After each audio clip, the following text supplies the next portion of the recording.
Welcome to the Growth Room with David Daniels. Today we have the CEO of Kari Ehmer Speaking and Coaching, Kari Ehmer herself. How are you today, Kari? I am doing fabulous. Thank you so much for having me on. Well, look, thank you for joining us. I really appreciate it. Can you share a little bit about your your background and your role at your company right now?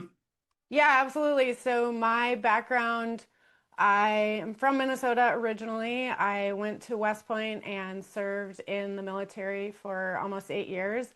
Served in Iraq in the war over there. And when I came back, I've done a variety of jobs from high performance sales jobs. I owned a company with my mom. And currently, I'm doing a speaking and coaching business where I'm helping families and students build their confidence through their mindset. So everything that I'm doing is working from the inside out and helping people to lead the life that they want, the best life that they possibly can. Nice, very nice, very nice.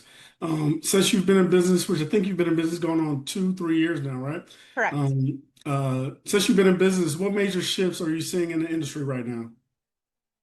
I'm actually seeing people start to collaborate a lot more as coaches. I feel like when things started, and I've been in the coaching industry, not this specific type of coaching, for over 20 years. And I feel like people before were doing it very individualized, and now people are starting to collaborate. Even if you're in the same space, there's room for all of us, and people need our help out there. So I think working together is really benefiting people and making a bigger impact in the coaching world.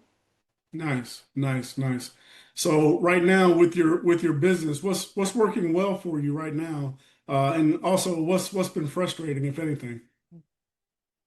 Well, what's working well is I love working with the kids, and my favorite part of the business is when I get feedback from the families or from kids saying, "Hey, I did some of the things that you taught me. I went out and did my visualization and it worked. I made the team. I'm Nice. feeling good in school. My grades are better." Whatever that small thing is, and it doesn't have to be these huge astronomical things that they're changing, but the little steps and the kids actually seeing the impact of what we talk about, talking to themselves nicer, being kinder to other people, and then improving in their sports or school.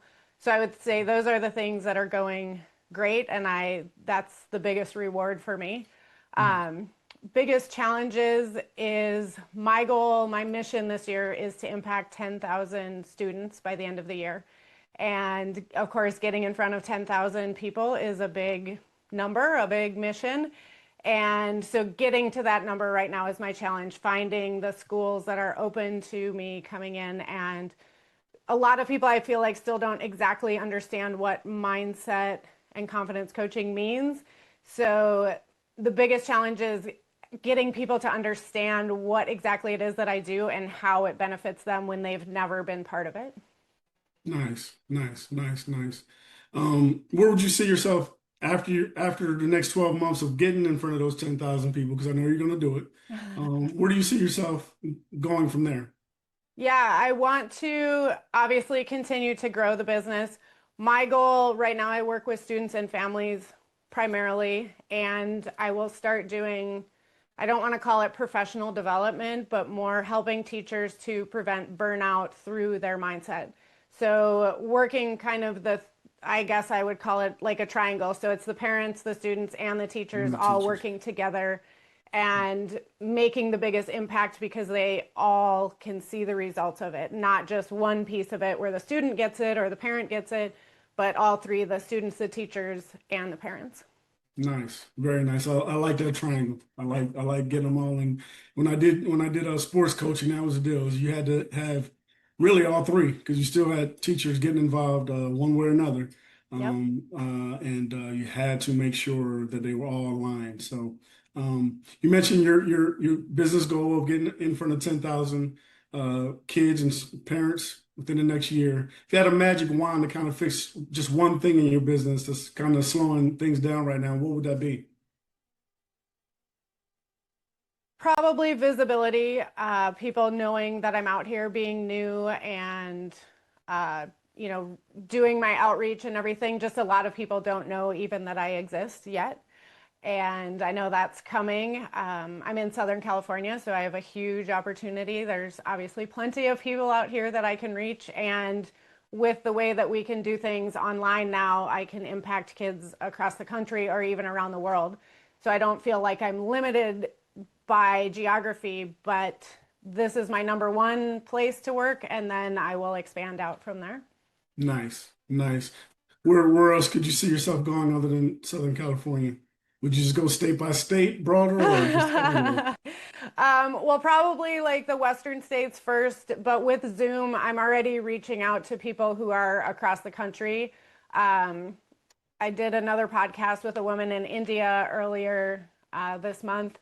And so doing things internationally, working with students and families, this isn't confidence and mindset isn't something just for the United States. It could be for students, families everywhere. Um, so to be able to make that impact, I think I could do it both locally and up to internationally. No doubt, no doubt, no doubt. And I know you will. I know you will. All right, that's all the questions I have for you. I really, really want to thank you for coming on the Growth Room with me. And I wish you all the success in the world. And I know you're going to have a huge impact in your area and internationally very soon. Thank you a lot, Karen. Thank you so much for having me.